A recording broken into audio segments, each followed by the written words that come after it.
We are recording the interview of Barry Rowland. This interview is being conducted by David Morse from the Wright State University Veteran Voices Project. This interview is being recorded at the Holiday Inn in Fairborn, Ohio. It is 9:44 a.m. on June 7th, 2019. All right, Barry. Let's start off with where and when you were born. Born in Pittsburgh, Kansas, March 15th, 1950. Okay, in Kansas. Who are your parents? Raymond and Wilma Rowland. My dad lived to be 102 and my mom lived to be 93. They also grew up in Kansas. Wow. Yeah. Wow. Yeah. That's pretty incredible. Yeah. What were their occupations? My dad was a school administrator, teacher, bus driver, track coach for 48 years. My mom was a housewife, however, she did work for the Federal Census Bureau for a while in Pittsburgh, Kansas, when we were growing up. Okay. Yeah. Do you have any siblings? I have 3 brothers. Vernon, who's 75, Ron's 72, myself, and my younger brother Brian's 59. And I have a sister that's 74, all alive and all healthy. All right. Very good. And now, any of your siblings or relatives serve in the military? I had a cousin on my mother's side. Both of my Aunt Annie's sons were Marines. Well, Glenn was an Army, and my cousin Jack was a Marine in Vietnam. Okay. Glenn died of either leukemia or a gangrene infection. I don't think it was war-related, but it was after he came back. So, Okay. Yeah. Shortly, or? No, it was a few years. A few years. Years. It was. Yeah. I don't think it was service-related. Mm-hmm. Okay. And all my mother's brothers served in Europe in World War II, and a couple of them were honored. One went by Omar Bradley in the Battle of Bulge. He figured a way to help guys keep from freezing their feet in their rubber boots and their shoes by stealing straw and stuff in their boots. Wow. Got a big citation for that. Yeah. Yeah. Yeah. But other than that, they were just regular grunts. That's pretty incredible. So, nice, pretty good history there of military members. Yeah. That have any sort of influence for you, Joey? Well, I think the bigger influence was when I grew up. All the kids I grew up with, their dads were World War II vets. Now I always ask my dad about World War II. He says I wasn't in World War II, and he never really elaborated on it. And when he was older and we were moving him to my sister's, we went through a lot of paperwork. Mom had died already, and we found these draft papers for World War II, and ended up that he was the county platoon leader that went to Fort Leavenworth, Kansas for physicals, and he led them up there. He was a little bit older than most of them. And they got their physicals, and he was found to have some back trouble, slip disc or something, so he was 4F. And that was kind of a stigma, I think, for me a little bit. And so he went back to teaching school. Somebody had to teach him, but that's when I said track coach, football coach, basketball coach, history teacher, bus driver. He was one of the few men that were there. Mm. And but he was very successful. His students loved him. He was getting letters from day till day died about how much they appreciated it, because he was a hardline SOB, and I think that carried over on me. And when I started college, I had to be in ROTC. I was in a land grant school, and my draft number was pretty low. I wasn't doing that well in school. I got an A in stuff that I loved. I C or D and other things, but I really didn't think I was ready for school. Wasting his money was at the time, so. I had a friend of mine drive me to the Air Force recruiting office in my ROTC uniform after ROTC class, and I said, I'm going to do this for real, so I enlisted. My roommate at college got drafted into the Army. He spent 2 years in Germany. My other friend at high school with us was drafted in the Marines, and he spent his time as an honor guard in Honolulu. I enlisted, and I spent 29 months in Southeast Asia, so... Fair's fair, right? Right. Yeah. But I don't regret a day of it. So That's yeah. good. Yeah. Yeah. Yeah. just like this reunion, it's the best bunch of guys you could ever work with. We never got recognized with anything because the base was secret until 1997. So we're finding out a lot more than we ever thought we knew. Really? Yeah. Yeah. And most of our time, our pilots, our key element of our base was to recover shot down pilots. And the majority of those were in Laos, Cambodia, or North Vietnam, not South Vietnam. But whenever there was a plane crash or one of our guys shot down, they never said where it was. It was like a province of South Vietnam, or it never said Thailand. And that was hard to take, because nowadays Vietnam is Vietnam, and support teams or whatever, we probably flew more bombers, jets and stuff out of the bases in Thailand than they did in South Vietnam in support, obviously in the Army and Marines. And they appreciated it, whether they really knew or not, when those gunships came over and hosed down everybody.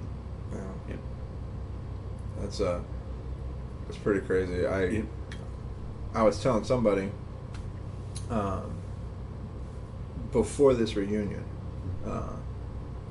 I'd heard just vaguely a story, and I forget the resource of where I heard the story, but I heard of this secret base, and I didn't know the name or nothing, but the only thing that I'd heard was there was a shot down pilot that had gotten rescued, went to the secret base, and he was told, "You were never here." Right. That's it. And that's the only reason I knew of a secret base in Laos. And I didn't know what it was called. I knew nothing about it. And now here we are, and I'm learning all about this, and it's really incredible. Yeah, it is pretty. Cool. One of our speakers is a CIA Air America guy. We weren't there, but they were, and sure they were. Most all over Laos. So that's pretty incredible. All right, so you said prior to joining service, you started ROTC. Yeah, at Pittsburgh State College in Kansas. Okay. Yeah. Okay, and why did you decide to do ROTC? Well, because the land grant school is mandatory. Okay. Yep. All right. Yeah. The land grant schools at that time, I don't know if it is now, but it's still a good way to get through school, though. Yeah. Great way to get through school. Sure. Yeah. Sure. And so you enlisted, and what year was it that you enlisted into? Well, I am early enlisted in '68, and they let me finish my first semester, and then I went into active or basic February 16th of 1969. 1969. Okay. All right. And so how was basic? That was fun. I mean, it fit me, guys yelling at you and getting a little discipline, and I was in the middle of the pack. I wasn't the best soldier, and I wasn't the worst guy in shape either, but I excelled at the obstacle course. I couldn't run the miles fast as anybody, but I could get through the obstacle course and crawl under the fence and get my gas mask on and stuff like that. Yeah. I kind of got a kick out of it. After you learn the ropes of the guys, you might yell at you, he's not going to kill you. So. Right, sure. Yeah. While I was at basic, I wanted to fly. That's why I joined the Air Force. Of course, my eyes were bad, and knowing that you could be a flight crewman, but I still think my eyes probably would help me back, because I volunteered for everything that could fly and got nothing. And then with the testing they give you, well, you're going to be a fit here, so you're going to be a 4.62. Of course, I didn't know what that was till I got to Lowry in Denver, and that was the weapons and how to load weapons. And they never taught us how to work on guns. We never saw A1 Skyraider at school. They showed us a B-52, never saw another one. But I did go to McDonald where they had F-105, so I trained on those and learned the guns. That's where I ended up being in the gun shop. But I never worked on a 105 again. Really? Yeah. They were being phased out of Thailand when we got there. There's still a few, I think. And the shock was when we got the NKP off the plane that there wasn't a jet on the airfield, and that poster shows that everything had a propeller or a rotor on it, and the only turbines were the helicopters and OV-10s. Everything else was recip engine. Like walking into World War II again, or Korea. Yeah. So that's pretty interesting. So your tech school, was in Denver. In Denver, right. Yeah, so I'm same AFSC. I was in our tech school was actually in what was it? It was in Shepherd. It was at Shepherd Texas. Air Force. No, not Shepherd. Yeah, no. So you had Lackland Air Force Base, and we went from Lackland to Shepherd, and that's where our training was. And they had the big B-52 out there, and then of course we were taught how to do F-16s, and that's where we were. But and how long was your tech school? I think it was April. I think it was like 4 or 5 months. Yeah, we can't recall. Yeah. That sounds about right. Yeah, about the same. Yes, it was a good experience. Right. Learned a lot of electrical stuff. You know, and safety. I mean, safety was the biggest thing, with our stuff. Yeah. Ours was all about how to work around the jet and not get sucked up into the intake. Yeah. That was the big one for us. Yeah. All right, so you get done with tech school. Were you stationed anywhere right after tech school? Yeah. I went to McConnell Air Force Base, Kansas. Okay, all right. Couldn't get any closer to home, but it was all right. And that's where we worked on 105s and got some load crew training. It's the only time I ever ran a MG1 other than to pull guns out of airplanes in Da Nang. But we learned how to load the nukes and regular bombs. Mostly it was practice bombs. And then also how to repair the guns. They did fire guns at the firing range, and I think it was Smoky Hills firing range, and they would break. There were 2 different kinds. The E models, or the late model F-105s, had a good General Electric system, and the B models had the same cannon but a different feed system that was not near as reliable. So those are the ones we usually spend our time on. And the thing I remember worst about McConnell was in the winter, when the wind would blow 80 miles an hour and it'd be 10 below zero, and you're out here trying to scrub a blast panel in cold weather. Yeah. Wow. But again, it was at home. It was kind of a good period to adjust to being away, and we took a TDY to Victorville, California, with the planes, and it was actually combat training to go out to preparing us to go to somewhere else. And I think shortly after that I came back. I got the orders in May about the 1st of May to go to report to APO 96310, and I was asking guys where that was. Oh, that's NKP, and then you hear all the bullshit that they said about, oh, you get rocket attacks, that place is terrible. Then you get off the plane and, what are you talking about? This is not Vietnam. And it wasn't, but it was a pretty primitive base compared to most of them. I mean, all of them. It was a primitive base. It was the worst base in Thailand, physically wise. They slowly built clubs for the airmen and the NCOs. Officers had one, but people lived in tents there for a while too. So, right. Yeah. So, how long were you at McConnell? McConnell, about, I think, 7 or 8 months. 7 or 8 months. Yeah. Okay. Yeah, whatever that time frame was when I got to tech school to leave an NKP. I know I left for NKP in June, 1st of June, and got there the 6th or something. Okay. Yeah. Mm-hmm. And how did you get to NKP? Travis Air Force Base to, I think flew nonstop to Saigon, and then into Bangkok. Because I remember we got a month's pay just because we landed in Vietnam, and flew to Bangkok. Had one night there, and next morning got on a C-130, call it the Klong, that made the hops from Bangkok all the way up Thailand, all the bases. So in the afternoon, I think it was late afternoon, we got up there, and that's when the whole world looked different. I really got to me. Other than when we got to Bangkok and Saigon, man, you open up the doors, and you thought it was hot in Kansas in June, hot and humid there. So yeah. Wow. So you get to NKP, and some of your first impressions of NKP. Other than, you already described some of it. It was hot and humid, and it looked like you're in World War II. Well, it really, when you looked at the hooches we lived in, kind of thought it was a big Boy Scout camp. Oh, really? Clay roofs and screens, like you'd find in the summer, and it was. It was well cared for. I mean, there wasn't anything like that. It was there. It was all business, and went through orientation the first couple days, and then introduced to the MMS squad and started working from then on. Sometimes 12, 14 hours a day, usually 6 days a week, for the first probably 9 months. Then slacked off a little bit where we're getting a little more time off.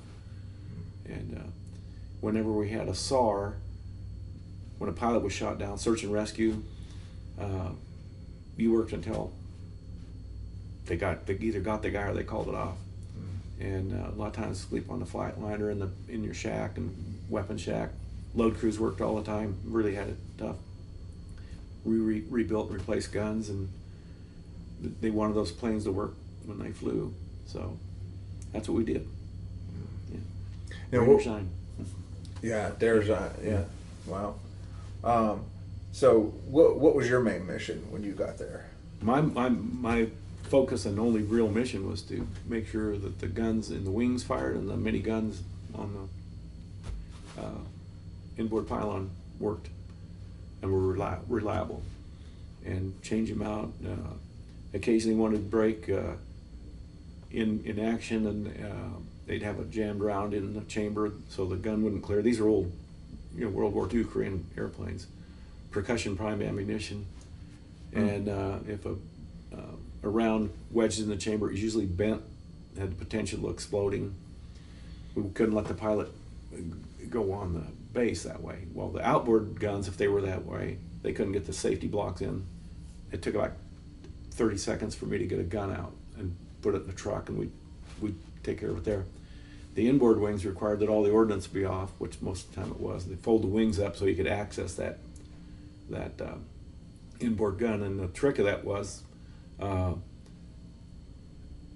think 2 times the gun mounts had been broken, and the gun would slide back far enough to where it could interfere with the hinge that allowed the wing to open up. So we didn't want the pilot to open that or open the wings up, fold the wings up until we knew that we could determine it wasn't going to cause any problems. Well, somewhere along there, somebody got the idea of painting a white stripe on the end of the barrel of the inboard guns, and if you could see that white stripe, you didn't have to worry about folding the wings. If you didn't see the white stripe, you took a lot more caution, and figure out how to pull on it, get anything to make it work, so nobody got hurt. Wow. Yeah. That's pretty cool. What kind of aircraft were you working on? A1 Sky Raiders, G and H models were the newer ones, and the G and A1 E and Gs. A1 E and Gs were the older, had side-by-side seats, and the Navy used them to carry radar or passengers in the back. The H's and J's were only single-seater, and I think they started building them in 1946. They were used. I think they accepted them. The Navy accepted them first and used them forever through Korea, and at the start of Vietnam, they were on carriers until I think 66 or 7. And the Air Force started getting some of them because they were just so good at what they did at slow speeds and fly forever for 8 hours. They usually run out of oil before they'd run out of gas. So, wow. 36-gallon oil tank, 18-cylinder Wright Curtis 3350, 2,750 horsepower. Jeez. A beautiful sound. Yeah. Much better than a jet. Yeah. That's very cool. Yeah. And so in your shift hours, how long were you working? And 12 hours. 12 At hours. least 12 hours, yeah. Right. Yeah. And then They tried to give us a day off. A lot of times load crews went long. The earlier load crews worked almost seven on. But there was a few times I worked, maybe 20-some days in a row when when things were hot and heavy. Yeah. And so what did you do for recreation when you eventually got a day off? They did have a swimming pool, used occasionally. They had an airman's club when I got there, so we had a little bit of entertainment, and drinks. And they would let us go downtown, but we had to be back at 11 o'clock at night. And going downtown could be an adventure, but I always had fun. And I wasn't out to get rowdy or drunk. I just wanted to go out and have fun and dance with the girls. And they had a lot of, bands, and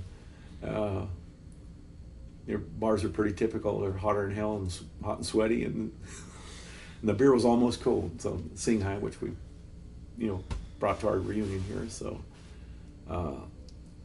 I took an R&R, in-country R&R, and 3 of us got off at the same time, friends, and we hired a guy to drive us from NKP to Bangkok, which is about 400 miles, I think. And we went to, I think we stayed in Ubon and then Korat and then on to Bangkok, and got to see a lot of country. It was pretty spectacular. Nice country, nice people. Wow. And Bangkok, I did a lot of touring, went to the zoos and took some river cruises and things like that. So it was all right. Yeah. Now, while you're at NKP, what was the potential threat level there? Well, they built the base out of mortar range from Laos. It originally was going to be close to the Mekong River. We're 8 miles west of the Mekong. So, however, the Con Phnom province was inhabited by a lot of Vietnamese refugees or the communist Thailand people, and they say they were sapper fire. I never heard no mortars. There were some things that happened. Some of them were GIs, self-inflicting GIs, but I never felt threatened there, like anything like Vietnam. But that was the only difference between NKP and Vietnam, was that we weren't getting rocket attacks or mortars or sappers. So, but the security police did a good job. They had a 9-mile perimeter guard. They had APCs and their guard towers and flares, and then we also had darn gunships sitting there. And I don't know why anybody would want to attack us, because those things that you know what they do. 6,000 rounds a minute and cover a football field in about a half a second. Yeah. Absolutely. Did you ever get any flying time on any of those? Not at NKP. Not in NKP. Yeah, you'll hear the rest of it in the other one. Yeah. Okay. Much as I wanted to. I actually, one of the guys that worked on our gun shop, you interviewed him, Larry Peterson, came to NKP about, he came in April, and I think I left in June, but he was in our gun shop, and he later cross-trained into a gunner, ended up being on a C-130 gunship, and did real well. He was rewarded for his work. Wow. And that's something I always wanted to do, except he wasn't wearing glasses, and if I'd have known I could have volunteered, I'd tried to, but they were taking a lot of people. But I'm probably better off what I did. So I know that the AFSCs used to be interchangeable between ours and the gunners for the gunship. When I entered, they separated the two, and later on they re-merged the two AFSCs. And I was pretty upset, because when I went in and I heard that it was a possibility, I was like, great. I was physically fit and pretty big and had great eyesight at the time. I was fully capable of going off flying status and doing that, but they'd separated the AFSCs and weren't taking anybody at the time. So how long were you at NKP? One full year. 1 full year. You did a full year. Okay. And so after a year at NKP, what did you end up doing? Well, about a month before you go anywhere, they ask you where you want to go. So, of course, I said, I don't want to come back over, because I found out that a lot of friends are coming back for their second tour. So I signed up for a COT, and then for my alternates, I put Europe and anything that would be fun, because if I don't get out when I come back for the next tour. And I got the COT with consecutive overseas tour, volunteer. So my trip home was to get on a C-130 and fly right to Da Nang. And the night that I got to Da Nang, I had no hard helmet, no flak jacket, and they mortared or rocketed the close to the airport, about maybe a quarter mile from us, from our barracks. So that was my welcome to Da Nang. And then I think because it was a COT and they're in the process of pulling Army people out and reducing troops, I checked in our squadron. They didn't really know what to do with me, so they asked me what I did. And I said, I've done nothing but work on guns. Good, you're a good fit for the gun shop. And fortunately, they were Gatling guns, and I had worked on those at McConnell. And it didn't take me very long to figure out how to do the overhauls and load and repair and pull them out of the airplanes. And I was pretty good at it. I got awarded a 3-day pass. It was a gunfighter of the month. That's what this 366 was called. So he said, "Where do you want to go?" And I said, "I'd like to go back to NKP or Thailand." I said, "Okay, you can get a 3-day pass." And Colonel Diller gave me that, and got ready to go over there and had my bags packed. And the guy meets me at the airplane and says, "Here," he says, "don't ask where the American money was, but there's a list of stuff that Colonel Dillard wants." The guy that gave me the pass. So I hauled back a bunch of Singhai and booze from Thailand because all those guys had been over there. So I brought that back and myself. And then I had another trip over there. I took another young guy, probably midway through the trip at Da Nang, had an F-4 shot down and crash landed. He landed, and they needed to take the nose gun out so they could take the plane apart, put it in a C-133 or whatever, after they took it apart and fly it to get rebuilt, which it was. And we had an MJ-4 on the C-130 that flew us over there, which is what you needed to pull the gun out. And they don't have those at NKP, and they only had MJ-1s. These had all kinds of hydraulic controls and guidance systems when a gun rack to take that thing out. So we took that equipment over there. It took us like 20 minutes to get the gun out, crate it up, and get it ready to ship. Parked the MJ in there, and they said, "Hey, we got 2 more days." I took him downtown and got him drunk and broke him in.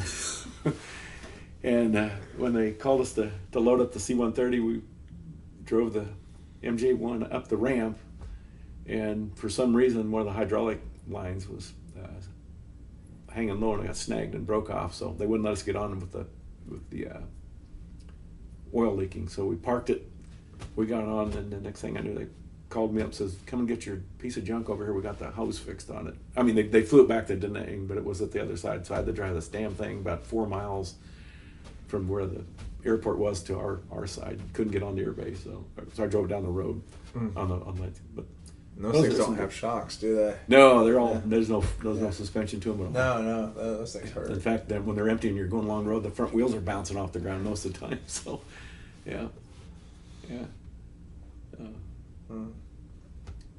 Wow. So, all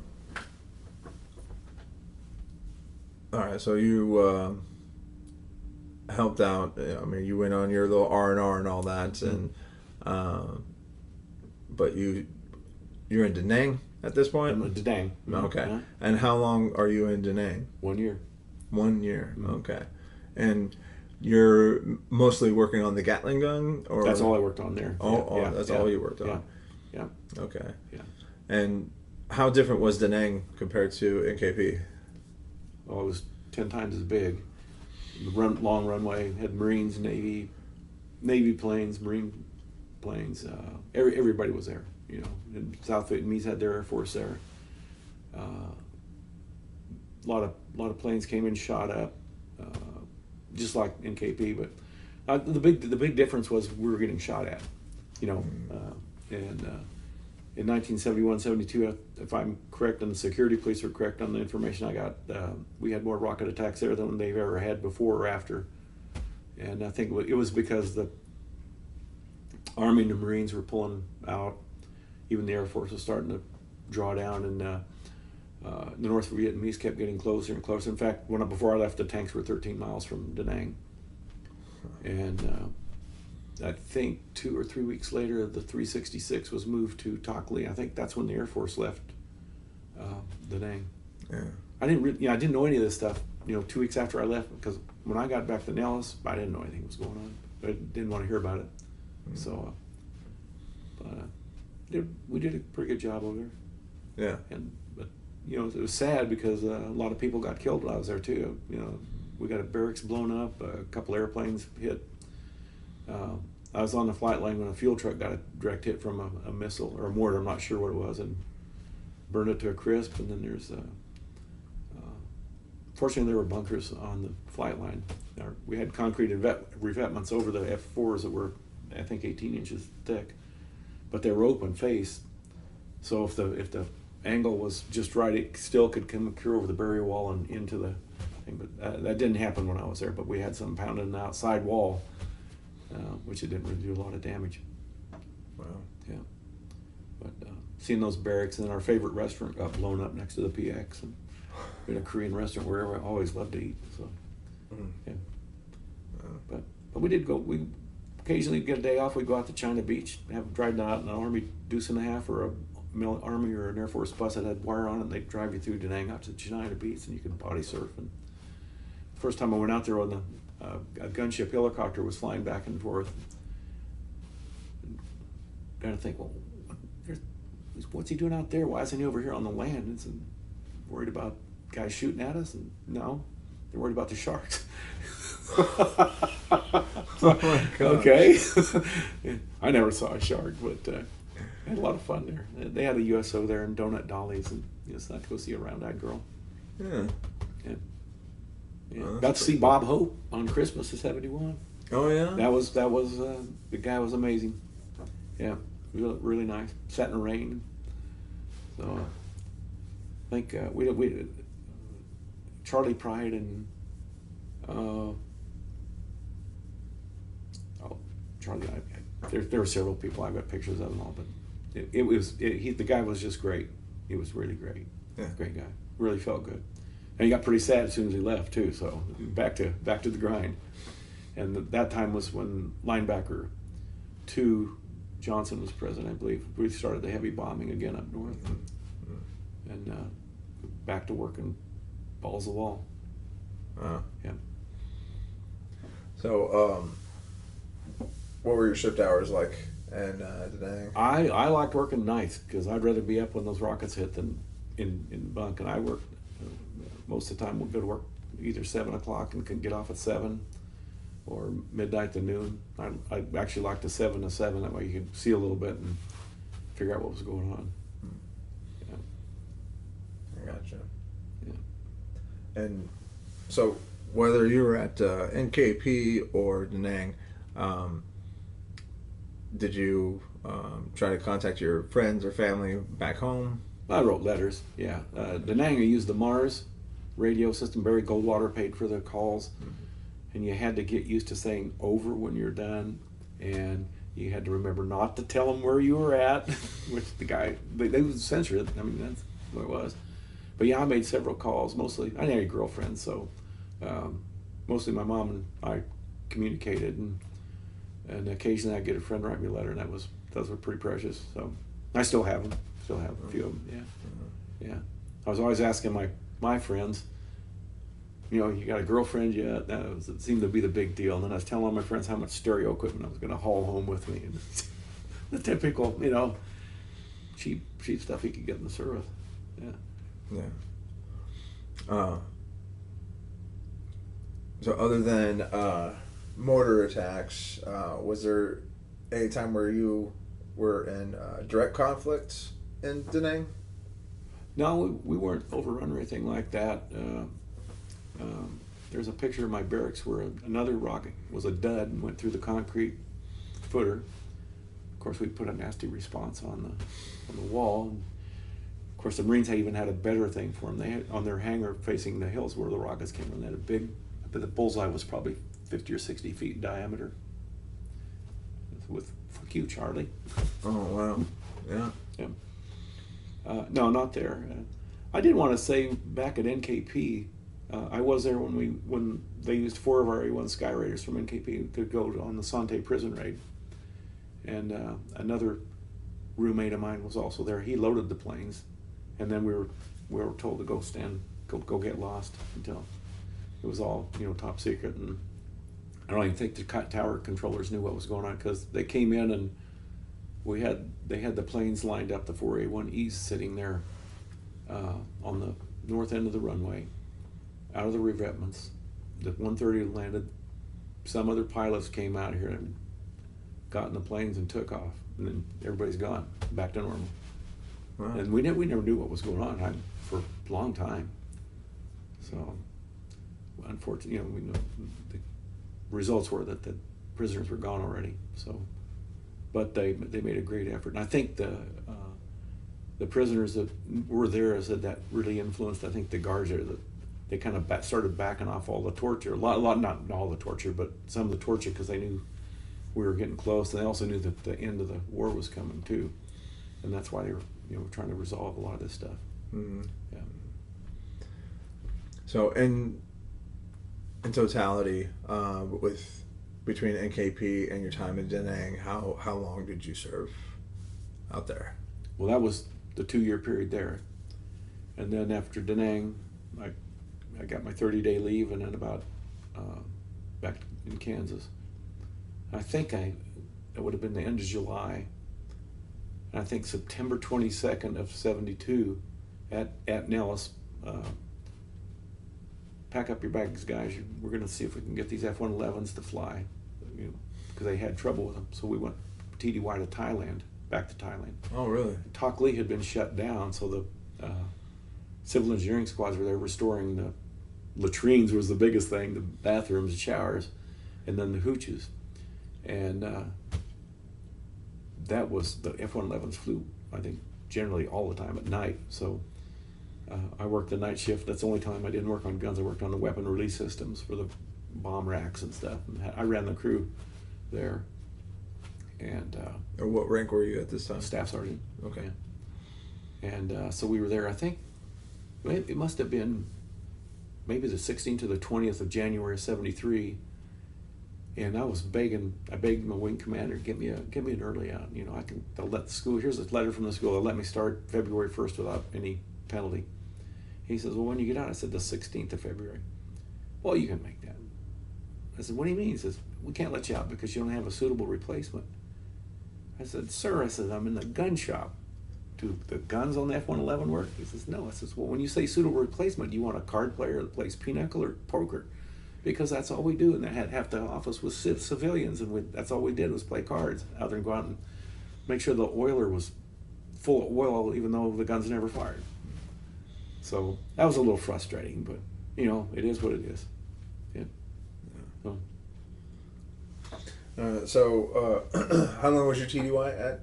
Well, whatever September 26th, it's probably September, October, November. 5 months. 5 months. Yeah. Okay. Yeah. And then you went back to Nellis? Yeah. Okay. For that last almost a month, I guess, when we got back. Okay. And then discharge. Discharged there at Nellis. And unfortunately, I get your wisdom teeth out while you're in the Air Force. So I went to the dentist like 2 weeks before I got out. They could only get the lower ones out. They had to chisel them out, and my jaw was huge. I couldn't shave. It hurt so bad. I made the mistake of going to the post office, and I had my go to hell hat on, and I got tapped on the shoulder, and it was a full bird colonel, and he says, what are you doing? I said, what do you mean? He says, what the hell you got on that hat on for? And I realized I had the wrong hat on. He says, don't ask me, I'm not supposed to know anything on the back of it. So he wrote me up, and he said, you're going to see the first sergeant. That's going to be mutiny and subversion. I'm going, are you serious? I said, I'm getting out in like 5 days. So he wrote it up, and he said, go see the first. I didn't even know who the first sergeant was, but I had to find out. So I went over there, find a guy, knock on his door. He comes to the door in his boxer shorts and a beer. What'd you do? And I gave him, and he said, yeah, he already called me. He said, get the hell out of here. Go enjoy life. That was it. So that was a pretty positive ending compared to what I thought it was going to be. Yeah. And the other thing that really made me mad is they wouldn't let me keep my field jacket when I had to turn in all my stuff. No. Yep. That was bad. I said I have to be the only guy in the Air Force that can't keep his field jacket. Yep. So, what the hell? A lot of our guys, the way they kept their stuff when they came back from deployment, because I worked supply for a while, but they just report it missing.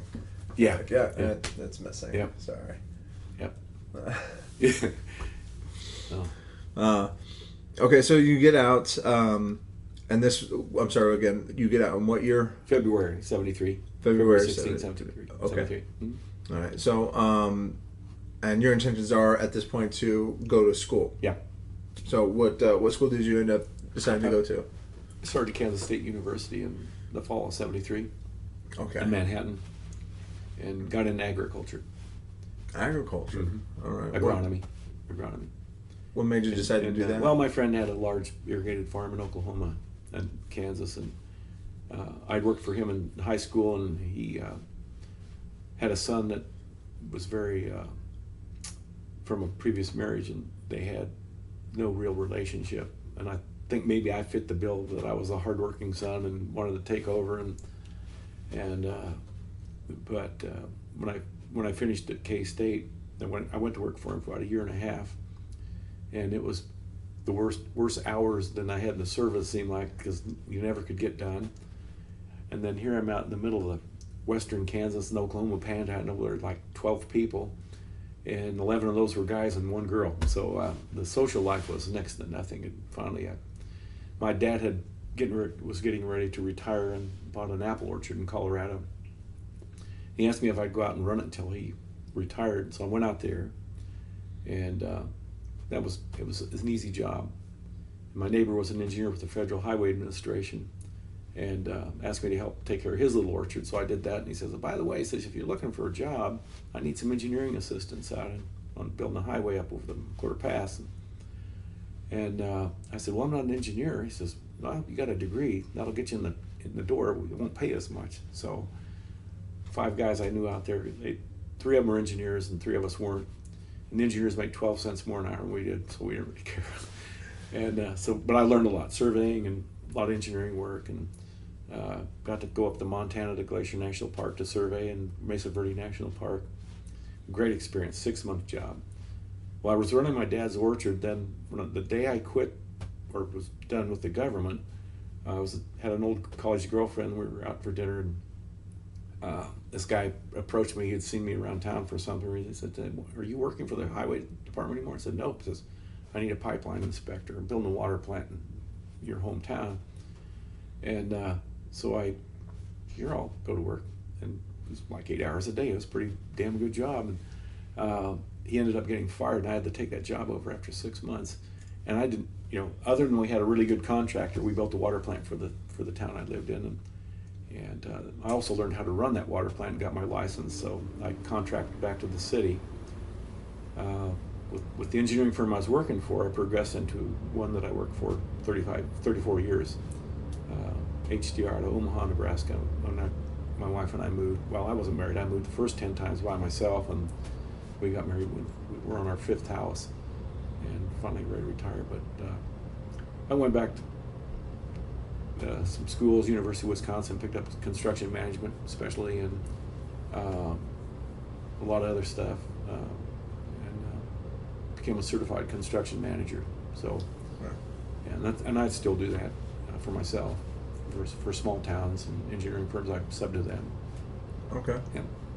But college was a good rounding experience, but it wasn't that great. I really didn't apply myself. I didn't really know if I wanted to be a farmer. It's so expensive, and I'm kind of glad I got out of it. I actually owned an orchard for 13 years, and I just gave it up because Colorado's weather was not quite like Washington or Oregon's, and where you had a reliable crop every year. So, and you couldn't eat the scenery. It wasn't spectacular living there, but you had to have a job. Yeah. So I married my wife when I was 39, and met her. Her sister was working for the engineering firm I was in Edmond, Washington. They lined me up. We got married, and lived in Seattle, Portland. Had one kid in Seattle and one in Portland. Went TDY to Charlotte, North Carolina. Went back to Portland for another few years. Moved back to Charlotte. Then from Charlotte I worked everywhere, Texas. Parks and Wildlife, built a big fish hatchery on the San Maria Burden Reservoir, and tunnel repairs in Austin, wastewater plants in Norfolk, Virginia, Florida, the Florida Keys. So I was all over. Unfortunately, my kids were growing up, and I was always gone. So that was pretty tough. So I'm trying to make up for it now. So I'm getting through school. They're through school. Both of them finished school. Real happy and proud of them.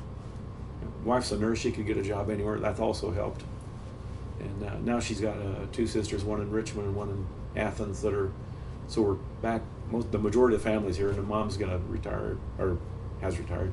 Her mom's going to move back to Richmond area. So all but one sister will be she'll be on the West Coast. Oh, okay. Yeah. Wow. That's really good. That's really good. So I want to go back just a little bit. You had mentioned that when I was asking if you, we're going to go back to your military real quick, because you mentioned that at NKP you didn't get to ride on the gunships.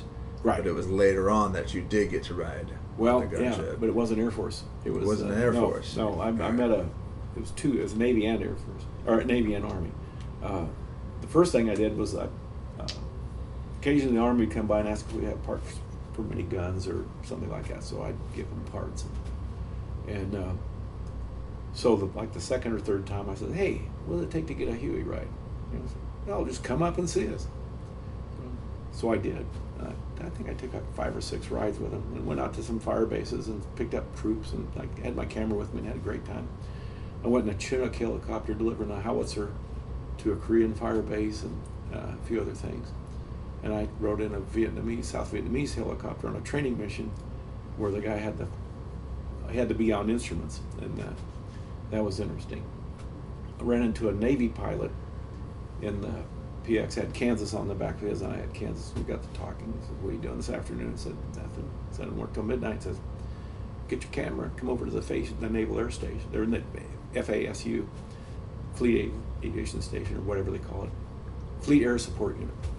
And so I showed up with this little C-1 out here, twin engine, little stubby, short takeoff and landing. So I hop in, sat in there, got a window seat, and they were bags of mail. That's what I was there. And I think there were a couple other guys in there, and they had their stuff. And we took off and we flew, and we went to the Gulf of Tonkin or wherever, north.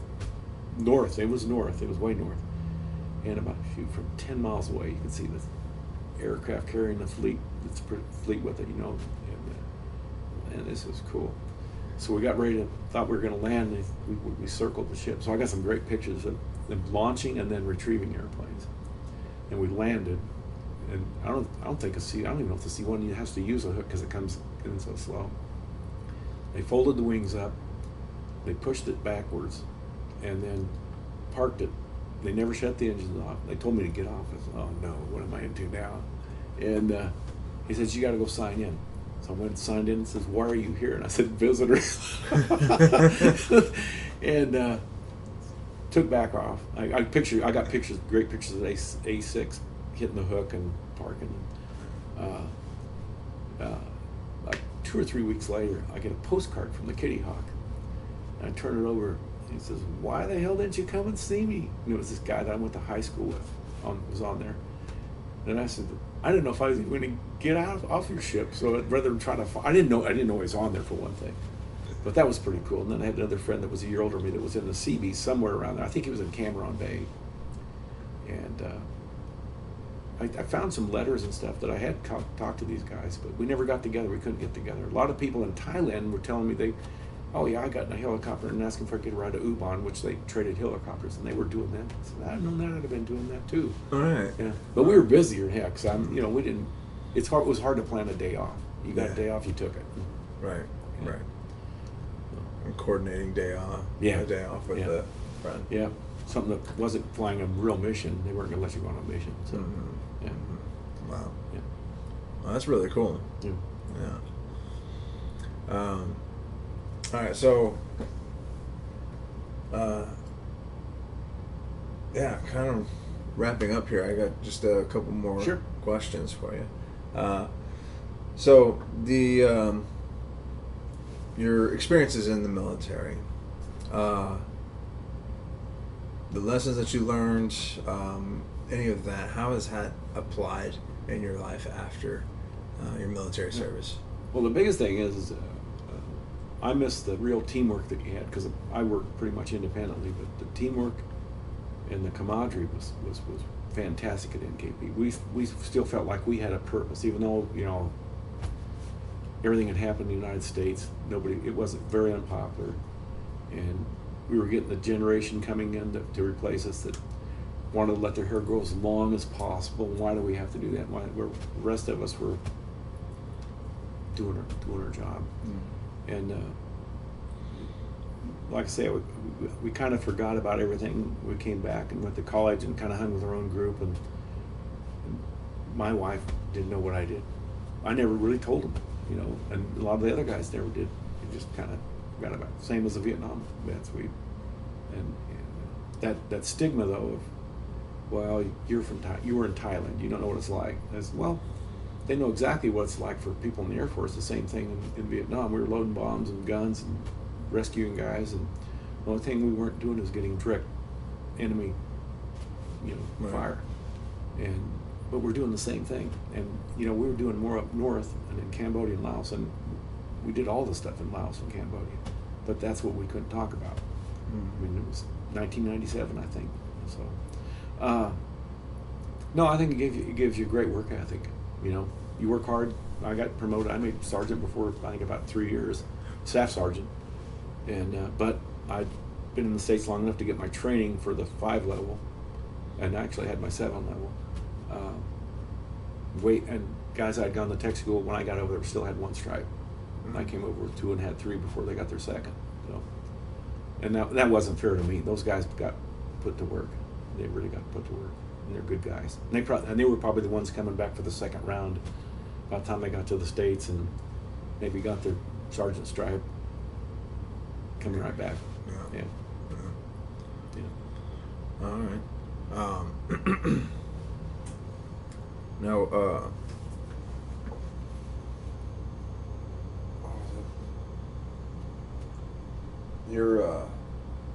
when you got back home, sorry, I'm just thinking of this. When you got back home from deployment, how was your welcome home? Well, I didn't run into any trouble. I got on a plane in San Francisco and was going to fly to El Paso and to Lubbock and then Amarillo. And before we took off, the stewardess came up and said, "Come up front." And some guy had given me his first class seat and paid for all my booze. Well, I don't really even have to pay for it, but what upset me about it was I was sitting next to this really nice red-headed looking girl from Lubbock, so I was going to get to ride with her all the way. And I asked if she could come up, and they wouldn't let her. But I got, you know, so by the time my parents picked me up in Amarillo about 1 o'clock in the morning, I think I slept all the way home. Probably slept for the next 2 or 3 days. And there was some disappointment. I lived in a small town, and I went to buy some new clothes and went to the men's clothing store, and this guy asked me where I'd been. Hadn't seen me in a while. Well, you know, everybody in that town knew everybody. So I didn't go into detail. I said I had been out of town. That's about basically what I said. And I didn't wear camouflage. I didn't wear fatigues or anything at college. I tried to blend. Right. Tried to blend in. Right. Of course, a little bit older, but didn't bother me too much. But yeah, that was the biggest thing. And then, like I said, we got over it, and I focused on getting a career and making some money and having a family. That was it. But no, I was never personally confronted. You know, nobody spit on me. Nobody yelled at me and things like that. But that's good. Again, I grew up from a conservative part of the country where we were probably a hell of a lot more accepted than anybody from either coast. You know, I know those guys got it pretty bad. Sure. Yeah. Now, so today you're hosting the reunion. Yes. NKP reunion, which that is incredibly awesome. Are you affiliated with any? Aside from running this, are you affiliated with any veteran organizations? Yeah, I'm a lifetime member of Vietnam Veterans of America. Okay. And then the Air Commando Association, I joined that. And then the Thailand-Laos Cambodia Brotherhood, which is more of it's a 503c, as is all the other ones. But this one's especially good because the fees, it's 100% of whatever the dues are goes into the kitty, And these guys have been going, I guess, back to Thailand and Laos, donating their time, pay their own way there. They built schools or rebuilt schools, furnished books, brought medicine, trying to do the, we kept Thailand free for one thing while we were there. I mean, there was a lot of insurgent, but we left the Hmong people hanging at the end of the war. Promised we'd take care of them, we didn't. So a lot of that's payback of getting over there and doing something for them. And they got fish ponds in bomb craters. They have schools with their, built around bomb craters, and the country's still a mess. Wow. Those countries are a mess. Wow. So I have not personally been there, but I'm planning on going to back to Thailand, either probably in 2021, and visit NKP, which the base is gone, but the city is almost a tourist area. And then I want to see Vientiane, Laos. We're going to go to Hanoi, to Da Nang, and the major battle areas there, to see what's going on. And Da Nang is a resort. I saw my friend's daughter went over there and took pictures of the Hilton on the Da Nang, on the China beach where we used to body surf, and it was beautiful. It was white sand and gray water. So plan on doing that. That's very cool. Yeah. All right, last question for you. Where this is getting archived at the Library of Congress, has the potential to be viewed by future generations. What message would you like to leave for them? Well, I think everybody ought to honor their country, serve their country in some way, and promote the good. And family first, and love everybody you can. That's it. And take care of those who want to take care of you. I mean, be a brother or a sister, be a big brother or big sister, be a parent, and take care of people. And be responsible for your own actions. Yep. That's really good. Yep. Awesome. Do you feel like that there's anything that may have been left out that you wanted to share for this video? No, other than, if you got to know these guys, I've got a biography, and I'll give this to David Barry. I've got a DVD that has the biographies of about 105 of these guys. Not all of them came here. I have the squadron histories, like that little poster back behind you there, has all the squadron and the airplanes that we worked with, and there's a lot of history in there. And then we're adding the speakers' presentations to it won't be a DVD, it'll be a flash drive, because it's like 32 gigs. And if they would read that, they'll see all the pictures of the stories and all the classified stuff, all the reports. Our guys are verifying all that stuff. I think that's wonderful. There's some other, it's just a bunch of crap, but most of them are really good. Most of them are really good. Meeting with General Powell in Laos, and just lots of stories. Yeah, great stories. Very good. Well, all right. With that concludes our interview with Barry Rowland. Excuse me. Sorry. Thank you very much for your time. Thank you. Thank you for your service. attention to us.